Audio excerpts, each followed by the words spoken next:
Assalamualaikum warahmatullahi wabarakatuh. Alhamdulillahirrabbilalamin. Wahdahu wassalatu wassalamu ala asrafil anbiya'i wal mursalin wa ala alihi wa sahbihi ajma'in. Amma ba'du.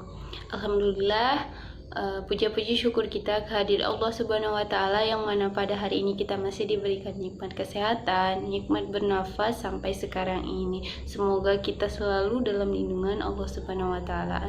Amin ya rabbal alamin. Salawat bertakaikan salam, marilah kita hadiahkan kepada ruh junjungan Nabi besar Muhammad SAW dengan lafaz Allahumma sholli ala Sayyidina Muhammad wa ala ali Sayyidina Muhammad.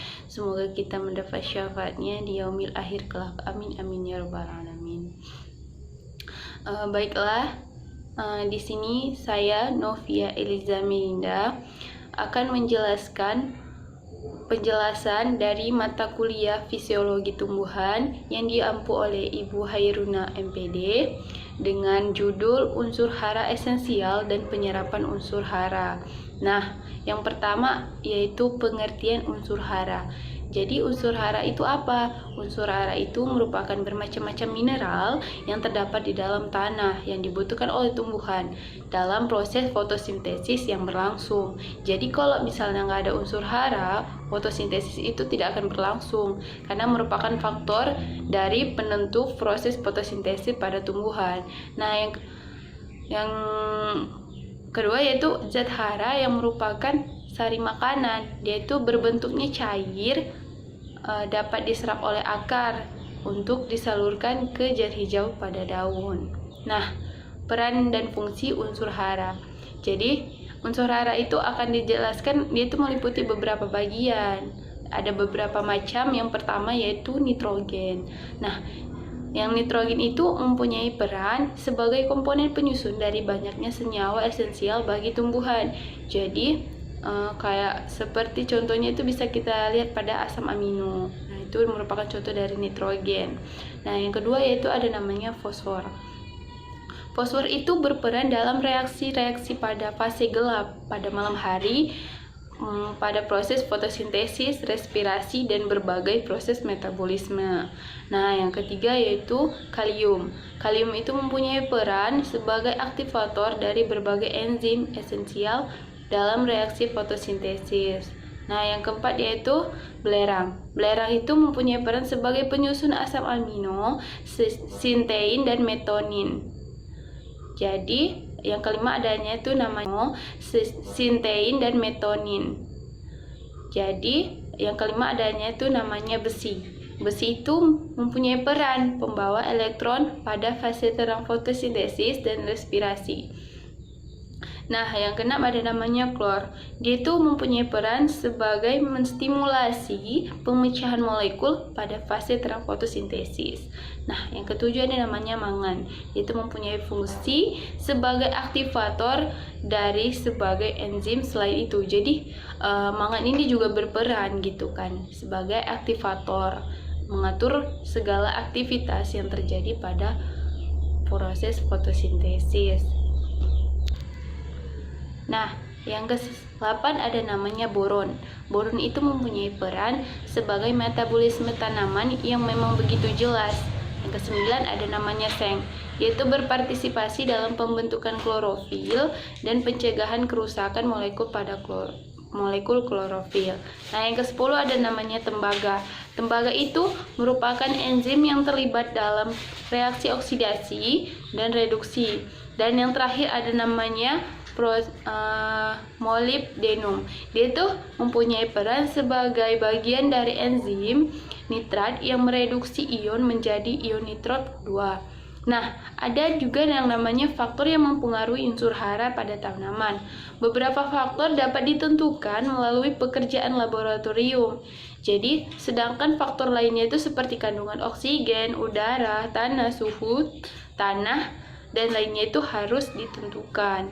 Jadi faktor lain yang sangat berperan penting dalam menentukan konsentrasi unsur hara itu apa? Yaitu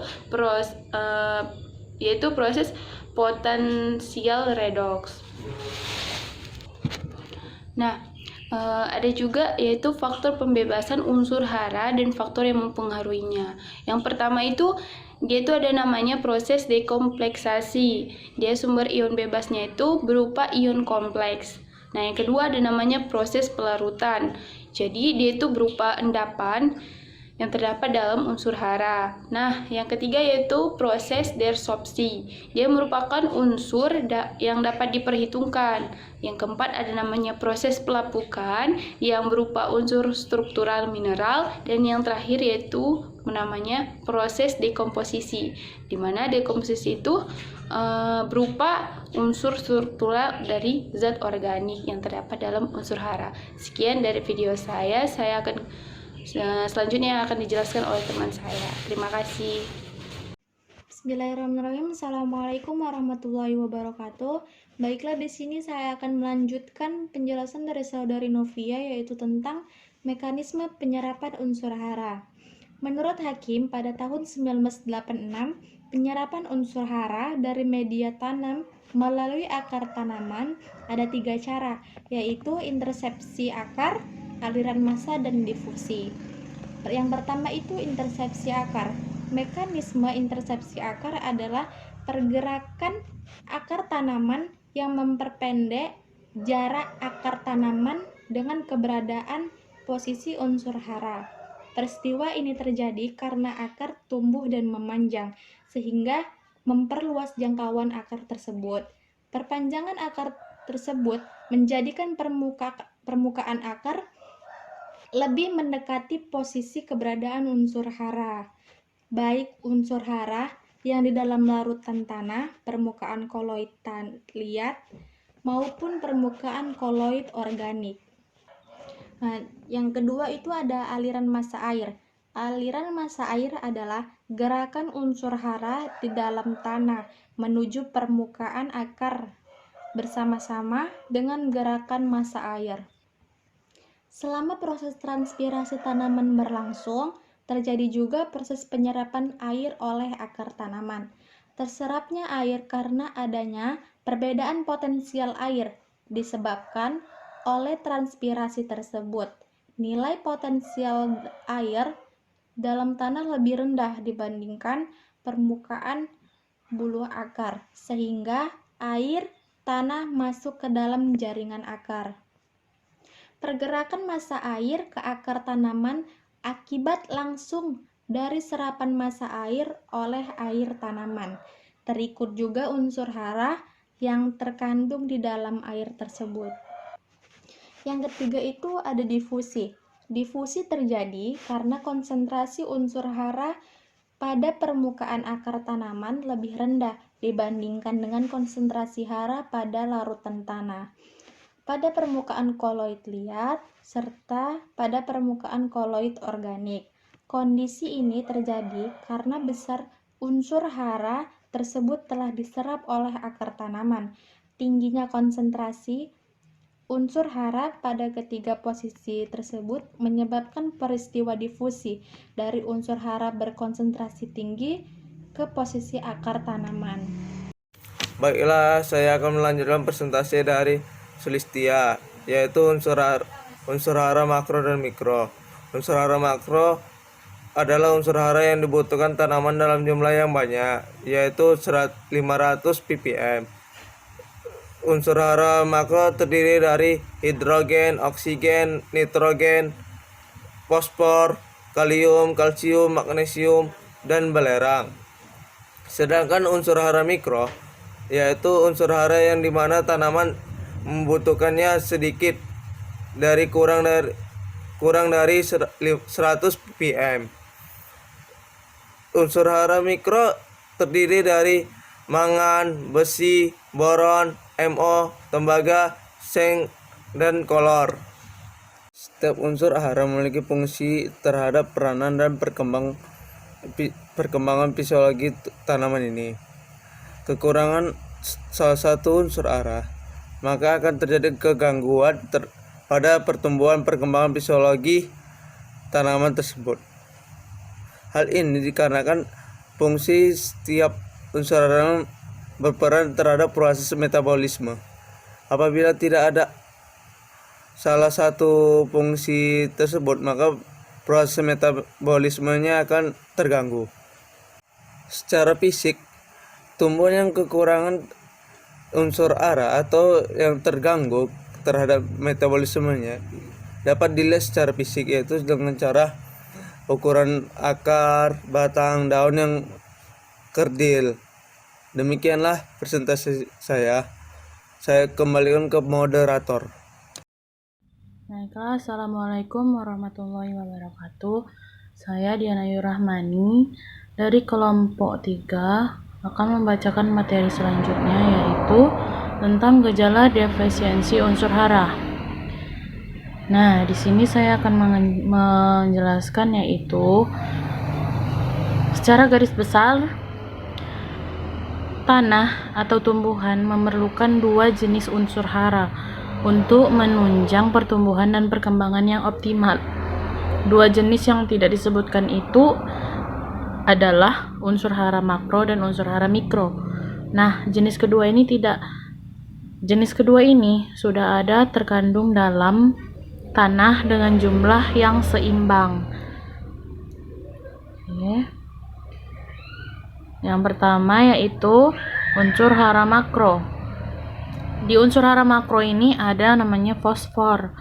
Nah, apabila tanah atau tumbuhan yang memiliki kekurangan fosfor, yaitu ditandai dengan warna bagian bawah daun, terutama tulang daun, merah keunguan, daun melengkung dan terpelintir. Tepi daun, cabang dan batang juga berwarna ungu. Kurangan unsur ini menyebabkan terhambatnya sistem perakaran dan pembuahan. Cara penanganan kekurangan unsur fosfor adalah dengan menambahkan pupuk kimia atau pupuk daun dengan kandungan P yang tinggi. Yang selanjutnya yaitu kalium. Nah, di kalium ini apabila terjadi kekurangan kalium ditandai dengan mengerutnya daun, terutama daun tua meski tidak merata. Tepi dan ujung daun menguning yang kemudian menjadi bercak coklat. Bercak daun ini akhirnya gugur sehingga daun tampak bergerigi dan akhirnya mati. Buah yang terbentuk tidak sempurna, yaitu dia bisa kecil, kualitasnya jelek, dan tidak tahan disimpan. Sebentar aja mudah busuk. Nah, cara penanganan kekurangan unsur kalium adalah dengan menambahkan pupuk kimia KCl serta pupuk daun dengan kalium yang tinggi. Selanjutnya yaitu tentang sulfur. Nah, kejadian sulfur ini apabila kekurangan sulfur yaitu ditandai dengan warna daun mudah memudar, berubah menjadi hijau muda, kadang-kadang tampak tidak merata, menguning atau keputihan. Terus pertumbuhan tanaman terhambat, kerdil, berbatang pendek dan kurus. Dan selanjutnya yaitu kalsium. Nah, di kalsium ini kalau misalnya dia kekurangan ditandai dengan pertumbuhan kuncup yang berhenti dan mati, pertumbuhan tanaman lemah dan merana. Selanjutnya magnesium. Kekurangan magnesium ditandai dengan daun yang tua yang semula hijau segar berubah menjadi kuning dan tampak pucat. Nah, selanjutnya yaitu unsur mikro. Di unsur mikro ini ada yang namanya besi, boron, tembaga, dan mangan serta seng dan molybdenum. Nah, segitu saja penjelasan dari saya tentang gejala defisiensi unsur hara. Terima kasih.